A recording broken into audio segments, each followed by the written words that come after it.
Bueno, pues hoy nos metemos de lleno en una de las historias más épicas que se han contado nunca.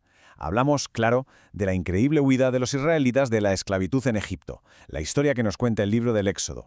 Y es que la pregunta clave es esa, ¿no? Porque, a ver, no estamos hablando de una simple fuga. Esto es un choque de titanes, un enfrentamiento que parece imposible y que además pone en juego el destino de todo un pueblo. Las probabilidades, vamos, no es que estén en su contra, es que son prácticamente nulas. Claro, para entender cómo escaparon, primero hay que entender de qué escapaban. Hay que ver la trampa en la que estaban metidos. Han pasado, bueno, varias generaciones desde que los israelitas llegaron a Egipto. Al principio como invitados, pero ahora la cosa ha cambiado. Y mucho. Resulta que llega al poder un nuevo faraón que, bueno, o no conocía la historia de José o no le importaba. El caso es que ve a la población israelita que no para de crecer y la ve como una amenaza. Y su solución es terrible, es brutal. Primero, los esclaviza para que construyan sus grandes ciudades. Y por si fuera poco, en un acto de una crueldad que es difícil de imaginar, da la orden de asesinar a todos los niños varones hebreos que nazcan. Y es justo ahí, en medio de este horror, con esta sentencia de muerte sobre todos los recién nacidos, cuando nace el que será el protagonista de esta historia. Un hombre, bueno, un niño en ese momento, llamado Moisés. Es que la vida de Moisés es de una ironía tremenda, ¿verdad? Se cría como un príncipe de Egipto en el mismísimo palacio del faraón, pero llegado el momento se identifica con su pueblo, los esclavos, e intenta tomarse la justicia por su mano. Y claro, fracasa de forma estrepitosa. Este fracaso, de hecho, le obliga a huir y a pasarse los siguientes 40 años, en el exilio, viviendo como un simple pastor, un fugitivo en el desierto.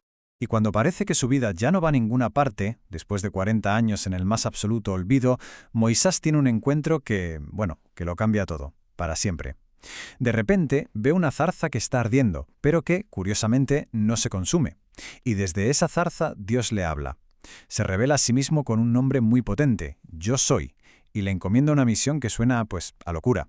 Una misión imposible. Tienes que volver a Egipto y liberar a mi pueblo. Así que Moisés, con sus dudas y sus miedos, vuelve. Vuelve a Egipto y se planta delante del faraón. Pero claro, hay que ponerse en la piel del faraón. Él se considera un dios en la tierra. Así que esta petición le suena a chiste, a insulto. Su respuesta es puro desafío. ¿Y quién es ese Dios vuestro para que yo le haga caso? No lo conozco y desde luego no voy a dejar que Israel se vaya. Y no solo eso, sino que despacha a Moisés y para demostrar quién manda, endurece todavía más el trabajo de los esclavos. Pues esa pregunta tan desafiante del faraón, esa de ¿quién es el Señor?, está a punto de obtener respuesta. Y ojo, porque lo que viene ahora no es una serie de desastres naturales sin más, ¿no? Es una demostración de poder perfectamente calculada.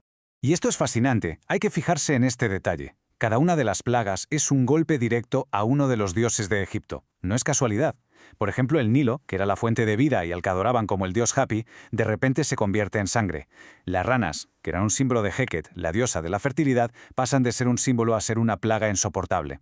Y ya la oscuridad, una oscuridad total que dura días, es un ataque en toda regla a Ra, nada menos que el dios del sol, el más poderoso de su panteón.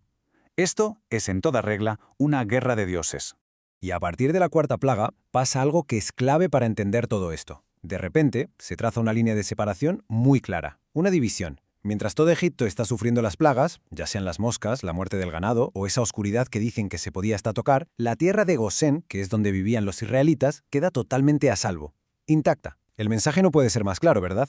Y durante todo este proceso vemos cómo se repite un patrón súper destructivo.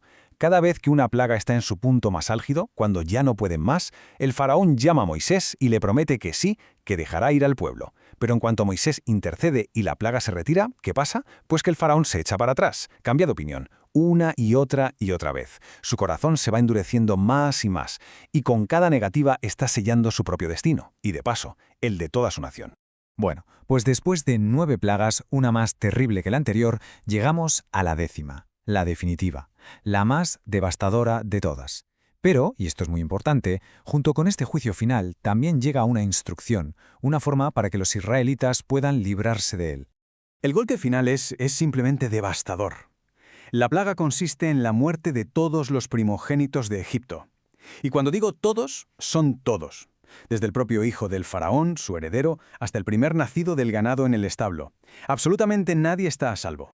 Y las instrucciones para los israelitas son increíblemente específicas y detalladas. Su salvación, literalmente, depende de que obedezcan al pie de la letra. Cada familia tiene que coger un cordero, sacrificarlo y usar su sangre para marcar los postes y el dintel de la puerta de su casa.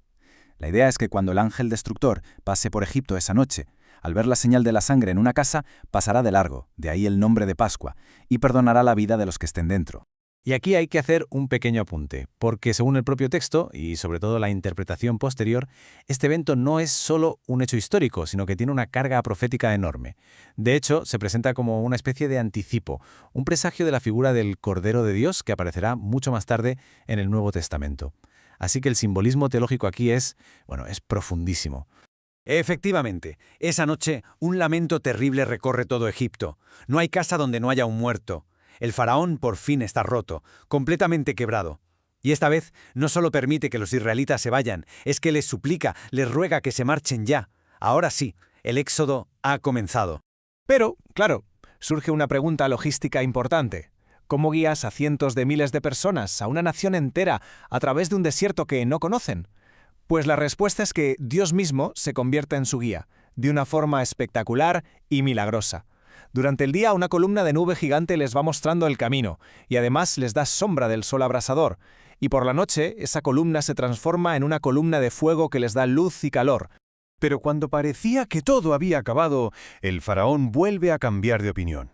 Una última vez. Se ve que la rabia y el arrepentimiento por haber perdido a toda su mano de obra esclava pueden más que el dolor. Así que reúne a su ejército, a sus mejores carros de combate y sale a la caza. Y los israelitas de repente se ven en la peor situación imaginable, atrapados. Delante de ellos, el Mar Rojo, y detrás, acercándose a toda velocidad, el ejército más poderoso de la tierra. Es una trampa mortal. No hay escapatoria. Y justo en ese momento de desesperación total ocurre el gran milagro, el clímax de toda esta historia. Moisés extiende su vara sobre el mar, un viento potentísimo empieza a soplar durante toda la noche y el mar se abre. Se divide en dos, creando un pasillo de tierra seca en medio. Los israelitas cruzan caminando entre dos murallas de agua, una a su derecha y otra a su izquierda. Es una imagen increíble. Y cuando el ejército egipcio en su soberbia intenta seguirlos por ese mismo camino, las aguas se cierran sobre ellos y los engullen, a todos. La liberación ahora sí es total, es definitiva. Una vez al otro lado del mar, se pueden imaginar la escena. La euforia, los cánticos, la celebración, son libres. Pero muy pronto se van a dar cuenta de que la libertad no es un destino, sino el comienzo de un viaje. Y este viaje trae consigo un montón de desafíos para los que, la verdad, no estaban nada preparados. Casi inmediatamente, la dura realidad del desierto les cae encima como una losa. Llegan a un sitio y el agua es amarga, no se puede beber. Al poco tiempo, la comida que sacaron de Egipto se acaba, y por si fuera poco, de repente son atacados por tribus enemigas como los amalecitas. Vamos, que descubren por las malas que ser libre no es un camino de rosas. Y este contraste lo explica todo. Es que este es el verdadero problema de fondo. A ver, como esclavos, su vida era un infierno, sí. Pero tenían sus necesidades básicas, mal que bien, cubiertas por sus amos. Tenían comida, agua y cero responsabilidades. Ahora, en libertad, todo es diferente. La libertad exige responsabilidad, exige confianza diaria en que habrá provisión. Pero ellos siguen teniendo una mentalidad de esclavos. Así que empiezan a quejarse, a murmurar e incluso a echar de menos la seguridad de Egipto. Prefieren la miseria conocida que la incertidumbre de la libertad.